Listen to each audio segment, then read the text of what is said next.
Hello दोस्तों, आप सभी का मेरे यूट्यूब चैनल पर स्वागत है। तो हम विज्ञान से रिलेटेड प्रश्न लेकर आए हैं जो आपके एग्ज़ाम के लिए, यूपीएससी एग्ज़ाम के, सिविल एग्ज़ाम सर्विसेज के लिए, एसएससी या रेलवे सभी एग्ज़ाम में काफ़ी इम्पोर्टेंट रहेगा। आपको प्रश्न देखने को मिल सकता है। तो प्रश्न है कि निम्नलिखित में से कौन हाइड्रोजन का आइसोटोप नहीं है। आपको यहाँ पर 4 ऑप्शन दिया हुआ है। आपको 4 ऑप्शन में से ढूंढना है कि हाइड्रोजन का क्या है जो आइसोटोप्स नहीं है। आइसोटोप बोलते हैं जिसका एटॉमिक नंबर सेम हो, मास नंबर डिफरेंस हो। क्या हो? जिसका एटॉमिक नंबर सेम हो, एक्स कोई एटम है जिसका एटॉमिक नंबर ए से डिनोट करते हैं, जेड से मास नंबर। जिसका एटॉमिक नंबर क्या हो, सेम हो, लेकिन मास नंबर क्या हो, डिफरेंट हो, इसको आइसोटोप्स बोलते हैं। तो इसमें से कौन हाइड्रोजन का आइसोटोप्स नहीं है? तो इसका सही आंसर ढूंढना है। ड्यूटेरियम होता है, ड्यूटेरियम भी आइसोटोप्स है, प्रोटियम है, लेकिन यट्रियम इसका आइसोटोप्स नहीं है। किसका? हाइड्रोजन का 3 आइसोटोप्स है। अब जानेंगे कि प्रोटियम होता है, ड्यूटेरियम होता है, ट्रिटियम होता है। ये सारे हाइड्रोजन के क्या है? आइसोटोप्स हैं। तो अगले प्रश्न की तरफ हम चलते हैं। मोती के मुख्य घटक हैं। तो मोती के मुख्य घटक क्या हैं? 4 ऑप्शन दिया आपको। 4 ऑप्शन में से ढूंढना है कि मोती के मुख्य घटक कौन सा है। तो आपको ढूंढिए कि कैल्शियम ऑक्साइड और अमोनियम क्लोराइड होता है, कि कैल्शियम कार्बोनेट और मैग्नीशियम कार्बोनेट, या आर्गोनाइट या कॉन्चिओलिन होता है। आपको बताना है। तो इसका सही आंसर ढूंढना है। तो इसका सही आंसर क्या होगा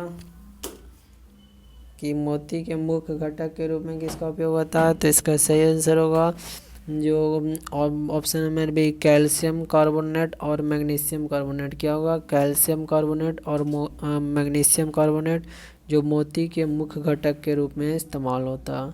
तो अगला प्रश्न की तरफ चलते हैं। हमारा अमलगम है। तो अमलगम क्या है ये बताना है। तो अमलगम के बारे में बताना है। यहाँ 4 ऑप्शन दिया हुआ है। तो अमलगम क्या है कि मिश्र धातु जिसमें एक सामग्री के रूप में पारा होता है। क्या होता है? मिश्र धातु जिसमें एक सामग्री के रूप में पारा होता है, उसको क्या बोलते हैं? अमलगम बोलते हैं। क्या बोलते हैं? अमलगम बोलते हैं। तो हम अगले प्रश्न की तरफ चलते हैं। मिश्र धातु जिसमें क्या हो?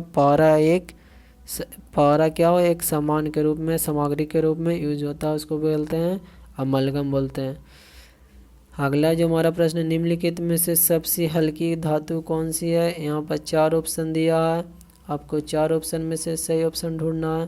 तो जो सबसे हल्की धातु होती है वह क्या होती है? लिथियम। क्या होती है? Lithium. Option number B, lithium क्या होती है? सबसे हल्की धातु होती है। तो अगले प्रश्न की तरफ चलते हैं। हमारा समान परिस्थितियों में निम्नलिखित में से कौन सी धातु तरल में रहती है। तो समान परिस्थितियों में निम्नलिखित में कौन सी धातु तरल में रहती है। 4 ऑप्शन दिया आपको। 4 ऑप्शन में से ढूंढना है कि समान परिस्थिति में निम्नलिखित में से कौन सी धातु तरल अवस्था में रहती है। इसको 4 ऑप्शन में से ढूंढ कर यदि पता है तो आप उसको कमेंट बॉक्स में डाल सकते हैं। तो इसका सही आंसर होगा बुध। क्या है? बुध। तो हम अगले प्रश्न की तरफ चलते हैं। हमारा अगला प्रश्न है पोटेशियम परमैंगनेट। क्या है? पोटेशियम परमैंगनेट का उपयोग पीने के पानी के शुद्ध करने के लिए किया जाता है। क्यों किया जाता है? इसका 4 ऑप्शन दिया हुआ है। पोटेशियम परमैंगनेट के बारे में बताना है कि ये पानी जो हम लोग अशुद्धि वाला पानी है उसको शुद्ध किया जा सकता है। तो कैसे क्यों किया जाता है? तो यह एक ऑक्सीकरण एजेंट के रूप में, क्या है? यह एक ऑक्सीकरण एजेंट के रूप में है, इस्तेमाल होता है, इसीलिए इसको हम लोग पानी के शुद्धि के रूप में इस्तेमाल करते हैं।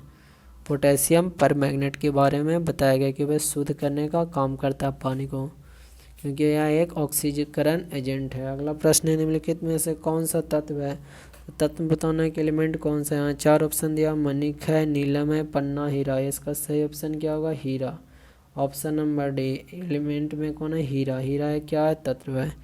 तो ये था आज का हमारा इंपॉर्टेंट प्रश्न। वीडियो अच्छा लगता है तो चैनल को सब्सक्राइब कर लिए ताकि मुझे मोटिवेशन मिले वीडियो देखने के लिए। धन्यवाद।